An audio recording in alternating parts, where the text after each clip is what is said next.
Hi there, everybody. Welcome to another Hot Lap from the Horsepower Heritage Podcast. I'm Maurice Merrick. Thanks for being here, and don't forget to follow the podcast, click that 5-star rating, and leave me a review, and share the show with some other car people. You know I got to say this every time, right? Okay, well, today I've got a story I think you're really going to like. You know, I've said before that the focus of Horsepower Heritage is the people and the stories behind the machines. So today I'm going to talk about the impact that cars can have. Not just on the racetrack or at some auction somewhere, but on kids. And not just any kids, but kids who are dealing with big life challenges. So that's coming up right after this. Today's episode of Horsepower Heritage is sponsored by Model Citizen Diecast. And if you like scale model cars, they've got a special deal for my listeners. Whether you're looking for race cars or street cars, they've got something you'll like in itty-bitty 1/64th scale all the way up to the ginormous 1/8 scale masterpieces from the Amalgam Collection. You can see it all at modelcitizendiecast.com, and when you use the promo code HERITAGE at checkout, you'll get 10% off your order. Limitations apply. Model Citizen Diecast, because your inner child still wants to play with cars. You know, one of the things I like best about the car community is how we often team up to support people in need. So today's Hot Lap is that kind of story. I'm going to introduce you to 4 terrific people who come from very different walks of life, but they've been united by a need to create happiness for others. First, there's Becky Boughton from Kamloops, British Columbia.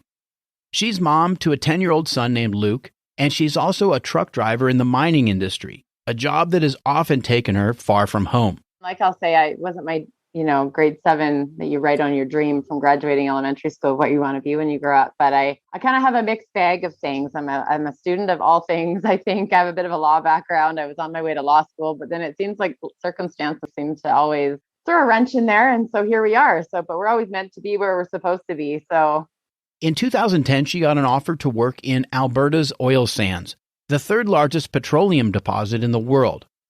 Now, the oil is actually in the form of asphalt deposits just a few meters below the surface, but it's all mixed up with sand, so extracting it is actually a mining operation. Alberta was booming, and I moved myself to Fort McMurray to take on this big job offer. And when I got there, I found out I was pregnant with Luke. So back I came. About the same time, Becky had discovered a lump in one of her breasts. I had found the lump, but I was 29 and it didn't run in my family. So I had no kind of thought of that really. And so with the pre-screening pregnancy stuff, sure enough, it ended up being pretty invasive cancer and was in surgery within a week from that ultrasound screening. And, I was told by all of my specialists that I wasn't supposed to, they didn't want me to keep Luke, that I should, because the pregnancy fed off hormones, that I didn't have any chance of survival, actually, if I chose to keep him because of the stage it was at. And so, we kind of believe in other things. And so that wasn't even a thought. I said, well, it is what it is, and we're just going to keep him. And so he had all the chemotherapy in utero and surgery and all that kind of stuff. And he actually came out with more hair than I did. So I was a little unimpressed with that. So now Becky had survived cancer and given birth to Luke, but as it turned out, he had his own health problems. Through regular screenings, they thought it might be a hole in his heart, something that usually goes away, but it didn't. And so off to surgery he went when he was 4. He has 3 cardiac abnormalities that we just live every day as big as we can. And we just stay solid in our faith. And that's what carries us. So you just kind of do, right? You just take it day by day. And it was what it was. And we decided, we were convicted of that and just went with it. Becky and Luke are both fighters. Becky was an athlete her whole life, and at one time she was actually a competitive snowboarder. Part of her cancer recovery was to run a triathlon and get into fitness modeling. Meanwhile, Luke made it through his surgeries, and Becky says he's just a regular kid, always full of energy. Luke and Becky have been through some tough times, but they had the support of a lot of other families they met along the way. And that inspired Becky to start a clothing line called Livin' Given. Things I saw through my health and breast cancer journey, and also our experiences with Luke being a cardiac patient at BC Children's, that families just the gaps that needed to be filled that the system wasn't filling. When people leave the hospital and stuff, where do they get their meal, or that single mom that needs that hand up or that help? I'm a big justice warrior and a mom. And so when you kind of experience those yourselves, combined with seeing so many people that need these things that just they don't qualify maybe or something. And we just thought we want to have some way to give back. And we've been on the gracious receiving end too of many generous experiences and acts of kindness. And so we just wanted to make a way to pay that forward. And so combined with Luke's, he's an artist and he loves supercars, any kind of car. That kid can tell you, I don't know, just by a glance on what car is what. And he's a bit of a business, little mini entrepreneur. We just decided to kind of combine all those things to have a tool to give back. Now meet Elaine Verrier. Elaine does television production work in Vancouver. So I do graphics during events for pro sports, concerts, events. But my favorite gig is telethons. So I get to, especially the Children's Hospital one here in Vancouver, it's at hospital. So I end up, as a mom, I start meeting other moms at the food trough. These are the parents, their kids are hooked to tubes and everything, or some of them have passed. Some of them are going to pass. Some of them are fighting and surviving. So it's all different levels. And I ended up connecting with a lot of these moms through the years. I've done this for decades. And a couple of years ago, they bring like old cars, like classic cars, and they have them on display. But a couple of years ago, they had supercars. This was the first time I actually looked over and went, oh my God, what are those things? They're all flat and low, and I don't know anything about supercars.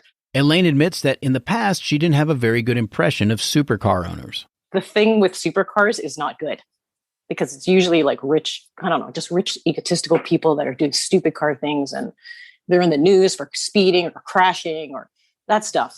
And I find out these guys are just literally there to spread happiness. They changed my thinking, because I've been media for 20 something years, working at all the big networks, and the constant reporting of bad supercar people. Of course, It's the 1%ers that ruin it for the rest of them. So these guys sort of opened my eyes to the concept of they're helpers.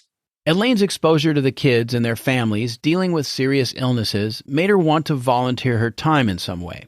The supercars were a big hit at the telethon, and that gave Elaine and a group of others an idea. So then I ended up asking one of them, like, hey, can you drive one of these kids? He's really into supercars. Eventually we moved forward, and they're like, Elaine, you're not really like into cars yet, because I really wasn't. I didn't really know much about it. And so in one of these big team meetings, they said, Elaine, what do you want to do?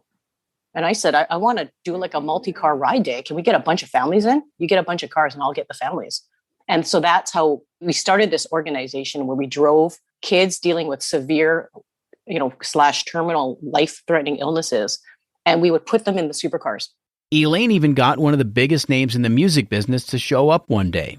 We were doing a big ride day on a Sunday, multi-car, like 10, 15 supercars, plus the police, and blah, blah, blah, blah, blah. The next day was a Post Malone concert that I'm working. So I messaged the concert promoter saying, hey, if you're in town and you're bored the day before, we're doing this car thing. I know you're into cars.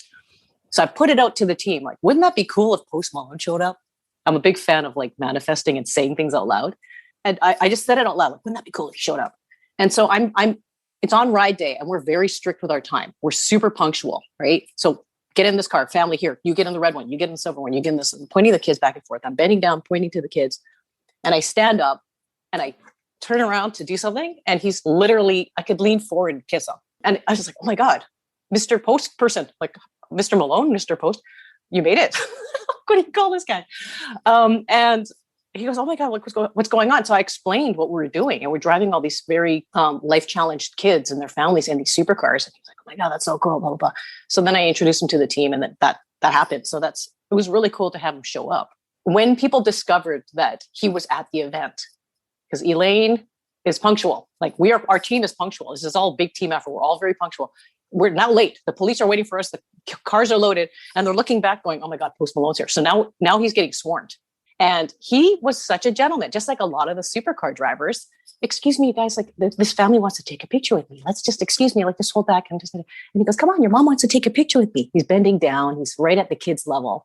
Come on, geez, you want autographs? And he totally he ignored everybody, and he paid attention. This is what I recommend to the drivers. If you're going to be helping with these types of events, forget the looky-loos. Pay attention to the kids and the families and the parents, especially. And that's what he did. It shocked me. And then when they took the picture, he got swarmed. And then he did it again. I'm so sorry, everybody. There's another family here. Let me take her. He was such a gentleman, and it totally shifted my thinking, just like a lot of these supercar drivers have done for me. We've lost a lot of kids in the past couple of years. And when I go back and I talk to these families, because they're friends still, the siblings or the parents, like, God, that was so awesome to see my kid happy. And that brings us back to Becky. Turns out she and Elaine had met years before. When they met up again, they talked about Livin' Given and the supercar rides, and then they joined forces. They decided to organize their own supercar ride days as part of the Livin' Given mission of living big and giving big. One of the car owners that's been involved in this whole effort is Vancouver realtor Eric Christensen. Someone told me per capita, Vancouver had like the most supercars in the world, which I found hard to believe. But, you go out on a sunny Sunday and there's a lot of supercars driving around Vancouver for a small population. It's anywhere from the sort of in the media, 16-year-old that was bought a Lamborghini for $500,000 up to, guys that are 70 driving around in their old, 308 that's just absolutely perfect and polished. And, I could probably go to a car event. Again, COVID was different, but I could probably go to a car event every weekend, whether it was with the Porsche or the BMW or one of the McLarens. And everybody just loves hanging out and sitting in the parking lots and then going for a nice drive up the Sea to Sky Highway. It'd sort of be the equivalent of driving up the Pacific Coast Highway. Everyone meets at a beautiful coffee place and we all stand around and talk about cars for a couple hours and we go for a nice drive and then, drive back again and everyone meets at a restaurant in North Van for breakfast. It's pretty cool. Eric's been around cool cars his entire life. My dad was a car nut as well and not really exotics per se, but just pretty much anything. He had, my parents were married for 20 years and they had 100 cars. The craziest car he had was a BMW M1 back in the 80s. I don't know if you're familiar with that car, but they only made, I think 475 of them. And it was, or maybe even less, but that was sort of his craziest supercar. We lived in a house with a 9-car garage. We were considered spoiled kids, but I think it was just more my dad's passion for cars than anything. It wasn't a matter of trying to spoil his kids. He just wanted everyone to have a nice car because he loved cars. It was an excuse to buy another car. So when I was 16, I got a little BMW 328e, which was like the ETA engine, that low revving, high torque, almost like a diesel motor, but still gas. And then after that, my dad decided he liked Audi Quattro coupes. So he went and bought 3 of them. And so basically the kids all drove Audi Quattro coupes when we were 16 to 20 years old, which again was another crazy car, which, were worth absolutely nothing on resale back then, but they're worth a fortune now. It's been in my blood since I was a kid. When he heard about Livin' Given and the ride days, Eric saw it as a perfect opportunity to help out.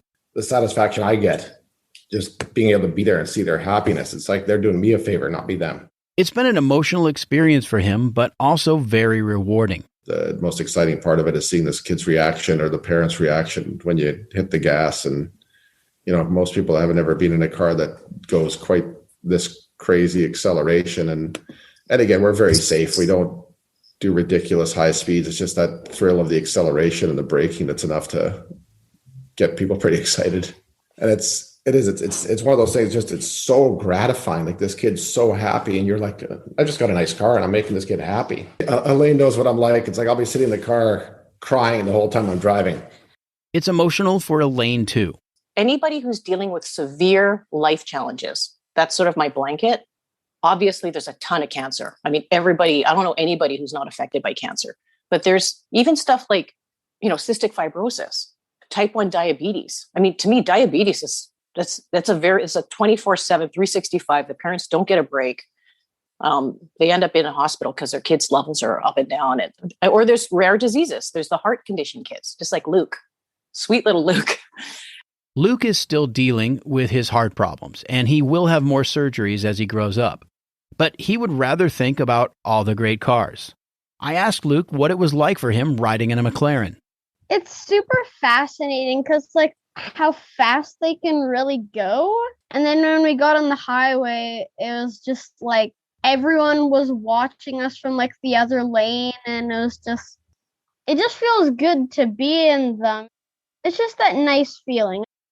Just listening to the families that are affected and how just being around the cars, not even in the cars, just having the cars there. You can up level it as a driver and say, you want to get in the car? Next level, you want to start the car? Do you want to go for a spin? Like when we've done the last few with Eric and the other drivers that I've done, and they get to start the car, or they get to just be in the car and how to figure out, how do I close this door? Because the doors are crazy wing doors and they don't even know how to get in. And to have the child forget that they're dealing with the illness, for me to see the family smiling, the parents, that's the payoff for me. That is better than any money for me. You can't take it with you. The Vancouver supercar community has really stepped up, and the rides have been a huge success. Becky and Luke continue to find ways to make Livin' Given about more than the clothing. Now that the pandemic is coming to a close, they're planning on all sorts of events for kids in need, and their family and friends are supporting them all the way. She's got the mindset to push through where most people would cave. She is really one of these inspiring moms, and it's a privilege for me to be on her team with the Livin' Given. I'm very grateful to have lined up, the universe has lined us up together. But the ride days will keep coming too, and Eric and Elaine are recruiting new people to help all the time. Any of your listeners that are supercar owners, it's so gratifying, and it's amazing the feeling you get when you do one of these drives. So if you're in the Vancouver area and you want to be part of the ride days, you can check out their Instagram at Wear Livin' Given. That's WearLivnGivn. And if you want to support them with the purchase of a t-shirt or a hoodie or a ball cap, you'll find links to that on their Instagram. And by the way, they're going to be offering Supercar Edition hoodies very shortly, so look for that. And finally, 10% off any purchases there with the coupon code HERITAGE. By the way, I'm not making any money off that deal. I just think what they're doing is terrific, and they're helping a lot of kids. So there you go. My thanks to all my guests, Becky, Luke, Elaine, and Eric. That's all for this Hot Lap. Horsepower Heritage will be back next week. If you like what you've heard, don't forget to follow the podcast. And if you're listening on Apple Podcasts, leave me 5 stars and a quick review. And if you want to get in touch, go to the website at horsepowerheritage.com, hit the contact button there, and that'll take you where you want to go. Until next time, I'm Maurice Merrick. Thanks for listening.